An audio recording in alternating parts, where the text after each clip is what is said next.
به نام خدا، من محمد چوبینه هستم. میخوایم راجع به دزدگیر بیسیم با هم صحبت کنیم و آموزش کاملش رو خدمتون ارائه بدیم. کلیه تنظیمات، نحوه اد کردن چشمی ها، مگنت و تنظیمات نتورک و آنلاین کردنش و اضافه کردن دوربین و بستن ماژور رله و سیم کارت و حالا هر آپشنی که این دزدگیر داره رو کامل خدمتتون ارائه میکنیم. برای اینکه بتونیم دزدگیر رو فعال بکنیم از طریق نرم افزار SADP، همینطور که مشاهده میکنید، زمانی که دزدگیر رو روشن میکنیم دو تا حالت رو در نظر بگیرید. یکی که حتما به برق متصل باشه، یکی که حتما با کابل شبکه به اینترنت متصلش کنید. زمانی که بار اول دزدگیر بالا میاد حالت ایناکتیو یا غیر فعال هست. همینطور که میبینید یه پسورد اولیه روش میذاریم و اون رو فعال میکنیم.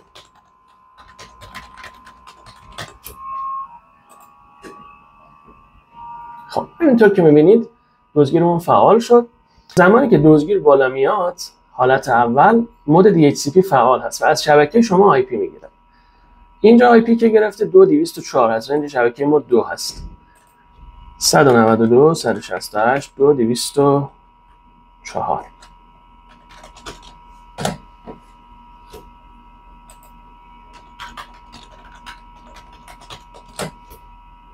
خب باز میشه. این پنل ورودیش هست. پنلش تقریبا ورودیش مثل دوربینای هایک ویژن هست. فریمورشون تقریبا یکسانه. رمز رو میزنیم و وارد میشه. این پنل اصلی دزدگیرمون هست. منوهایی که داره ایریا داره. دقت داشته باشید ما توی دزدگیر هایک ویژن میتونیم پارتیشن بندی کنیم. یعنی چی؟ میتونیم بیایم براش چند تا پارتیشن تعریف کنیم، چند تا منطقه تعریف کنیم و هر چشمی رو به یه پارتیشن متصل کنیم. مثلا شما یه ساختمان 8 واحده داری، 8 تا چشمی توی واحدها میخوای بزنی ولی از یه کنترل پنل استفاده میکنی. وقتی که پارتیشن بندی انجام بشه شما میتونی هر چشمی و هر ریموت رو به یک واحد اختصاص بدی. زمانی که یک واحد میخواد بره بیرون دزدگیر رو میتونه فعال کنه و بقیه واحدها دزدگیرشون بره فعال باشه. این حسنی که این دزدگیر داره. برای تنظیمات ما از طریق منوی دیوایس میتونیم چشمی ها و مگنتمون رو اد کنیم.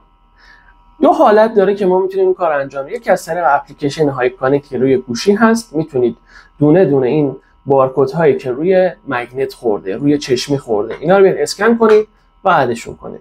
یه راه خیلی ساده تر داریم، اینه که میتونیم اینجا اد دیوایس رو بزنیم. یه گزینه داریم به اسم اینرول مود.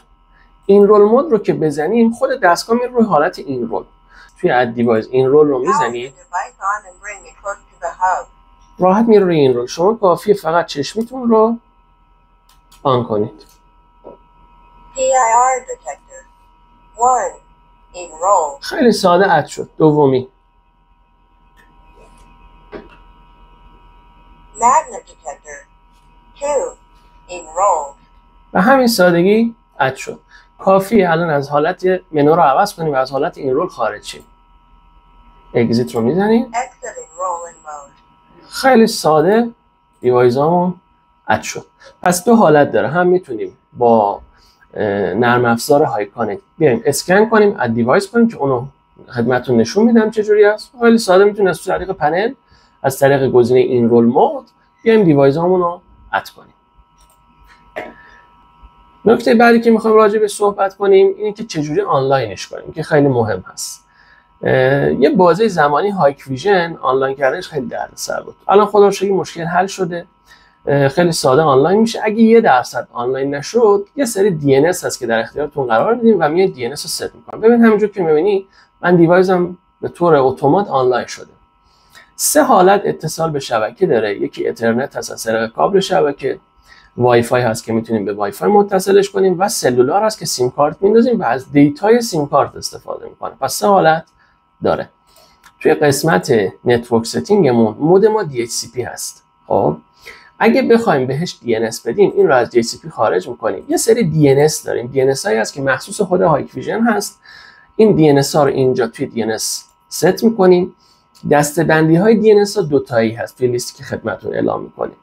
هر دوتا رو باید روی هر نتتون تست کنید دیگه. مثلا اونی که حالا تست نتش مخابرات هست DNS خودش رو میخواد که خدمتتون میگیم چی بزنید چی وارد کنید. خیلی ساده آنلاین میشه. پس این از دیوایسمون. بحث بعدیمون گزینه وای فایمون هست. ببین خیلی ساده وای فای دور و بر رو براتون میاره. حالا هر کدوم شما خواستید کانکت رو میزنید، رمز وای فای بهش میدید و متصل میشید. زمانی که بهش رمز وای فای رو بدید چند ثانیه زمان میبره و کانکت میشه. باز رو همون حالت هم اینجا اگه دقت کنید هم DHCP مود داره هم DNS مود. پس دقت بکنید اگر کابل ازش کشید دیدی آنلاین نمیشه، DNS رو میتونی اینجا ست بکنید. گزینه بعدی هم که سلولار هست که کافیه سیم کارت رو بندازی و کانکتش کنی. راجع به سیم کارت مفصل صحبت میکنیم که چجوری سیم کارت رو آنلاین کنید. کافی اینجا APNش رو وارد کنید. توضیح میدم که حالا چجوری یوزر بسازید، شماره موبایل بدید، چجوری پیامک براش بره. اینو تو پارت‌های بعدی خدمتتون اعلام میکنم. یه چیز کلی حالا خدمتتون اعلام کنم، بگم که منوش اینجاست و نحوه کاربردش این هست. خب راجع به آنلاین کردن دستگاه صحبت کردیم. نحوه اد کردنش روی گوشی ما. 2 تا اپلیکیشن هست که باید حتما شما داشته باشید به عنوان کارشناس. یکی اینکه هایک پارتنر پرو هست به عنوان کارشناس نصب. شما یه اکانت باید بر خود رجیستر کنید. جدیداً هایک ویژن زمانی که چه MVR اد کنی چه دزدگیر اد کنی، یه نفر رو به عنوان اینستالر حتما ازت میخواد. پس آیدی خودت رو باید به عنوان اینستالر داشته باشی. حسنش چیه؟ یه دسترسی روی اپلیکیشن به شما به مدت محدود میده برای که بتونید یه سری تنظیمات رو انجام بدی و دسترسی از بیرون هم داشته باشه. پس این هست برای کارشناسه، نمیخواد هر سری پاشی بری سر پروژه وقتی کارو تحویل بدی. مورد بعدی این که از طریق اپلیکیشن های کانکت ما اینجا به اضافه رو میزنیم اسکن QR کد. دستگاهمون آنلاین هست روی سیستم، فقط کافیه QR دستگاه رو اسکن کنیم.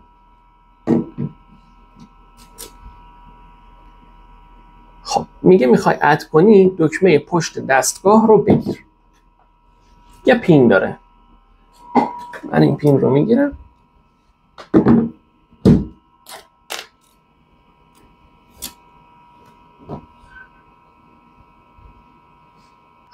وضعیتی که روی ریموت هست دقیقا روی اپلیکیشنتون هست. یعنی شما از طریق اپلیکیشن هر جای دنیا که باشید میتونید دزدگیر رو فعال یا غیر فعال کنید. خب یه توضیح روی اپلیکیشن هم بهتون بدم. دیزارم که غیر فعال میکنه، استی نیمه فعال هست و اوی زمانی که میخواید برید بیرون فعالش میکنید. یه چیز رو حتما مد نظر داشته باشید، کنترل پنل رو وسط بزنید. فکر کنی آپارتمان چند طبقه است، این حتما وسط بزن. دقیقاً مثل یه مودم، وای فای مودم چجوری عمل میکنه، شما باید بذاری وسط تا کلیه دیوایس ها پوشش دهیشون یکسان بشه. همینطور که مشاهده میکنید اپلیکیشن آنلاین هست، دیزارم، استی، اوی و سایلنت آلارم داره. وارد خود کنترل پنل میتونیم بشیم از طریق اپلیکیشن. منطقه‌ای که تعریف کردیم هست، دیوایسی که تعریف کردیم هست.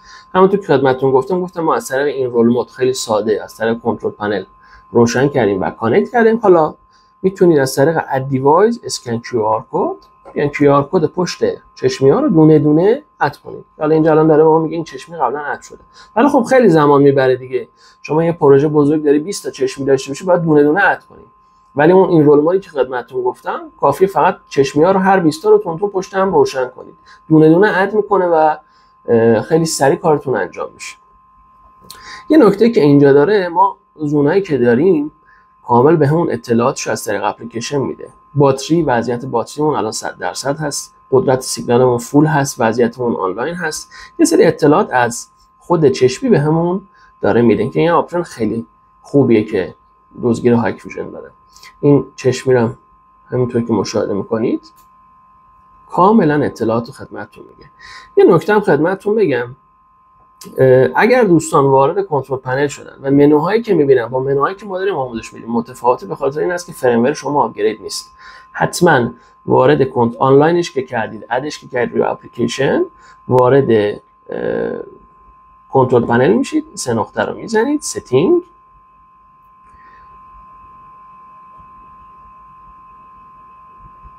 توی قسمت مینتیننس کنترل پنل آپگرید.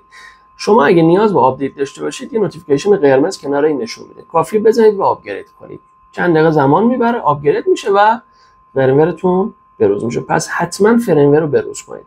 اگر چشمی ها یا مگنتتون نیاز به آپگرید داشت هم از طریق همین اپلیکیشن میتونید سریع انجام بدید. الان مگنت ما نیاز به آپگرید داره و شروع میکنه به، ببینید همینطور که میبینید مگنت ما رو شروع میکنه به آپگرید. خب دوستان، همونطور که توی پارت قبلی راجع به نحوه اد کردن دیوایس و آنلاین کردن صحبت کردیم، یه نکته الان داره. شما زمانی که دیوایس رو آنلاین میکنید، وقتی میخواید دوباره وارد کنترل پنل شید از طریق وب، با پسورد قبل دیگه نمیتونید وارد شید. ببین ارور میده. ببین این کار یوزر نیم من پسورد. چه اتفاقی افتاده این وسط؟ بعضی دوستان میگن این باگ نمیدونم پسورد اشتباه میشه فلان. نه، از این داستانا نداره. بحث اصلی اینه که شما به محضی که آنلاین میشید، یوزرنیم و پسورد کنترل پنل میشه یوزرنیم و پسورد اپلیکیشن های کانکتتون.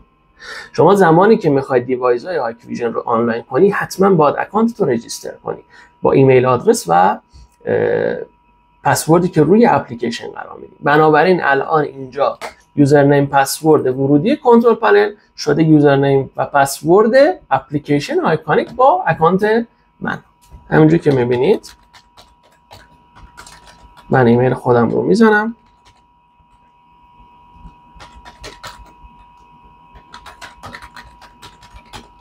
اینم پسورد، راحتی وارد شد. پس اگر بعد از آنلاین شدن نتونستید وارد بشید، بدونید که پسورد اپلیکیشنتون رو باید وارد کنید. این حالت سکیوریتی امنیتی داره که دزدگیر هایکویژن گذاشته. موردی که میخوام الان راجع بهش صحبت کنیم نحوه آنلاین کردن سیم کارت است.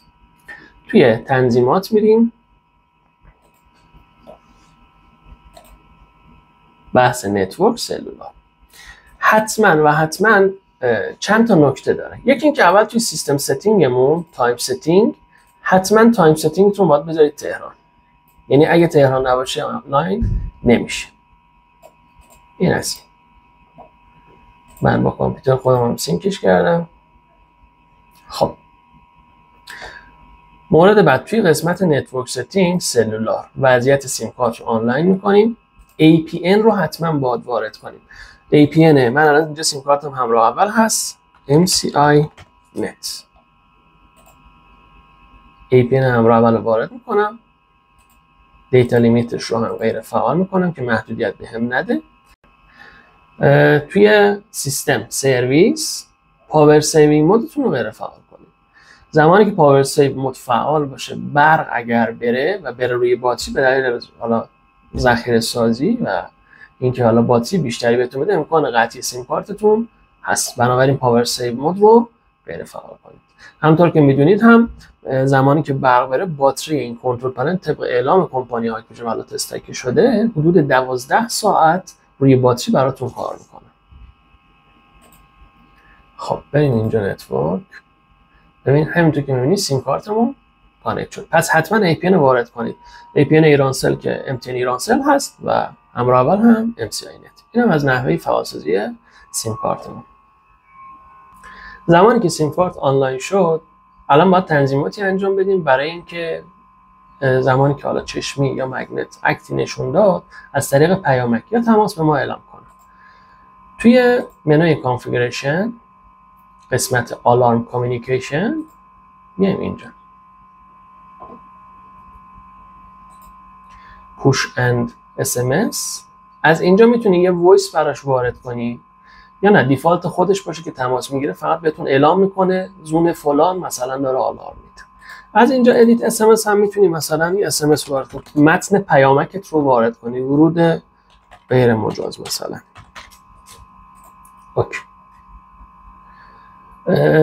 برای ساختن این که ما چجوری بتونیم پیامک بدیم، توی قسمت یوزر منیجمنتمون اینجا یه یوزرنیم به اسم مثلا یوزر 1، شماره موبایلی که میخوایم بهش SMS بشه رو وارد میکنیم، مثلا 017 888 مثلا. برای مثال دو تا اپریشن کد میخواد که باید متفاوت باشه. اینا رو باید یادتون باشه، یه جایی یادداشتش بکنید.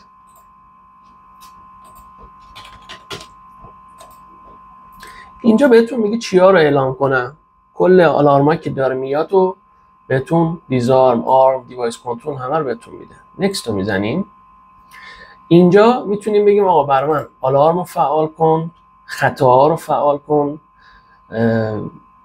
برای SMS هم، برای فون هم همینطور.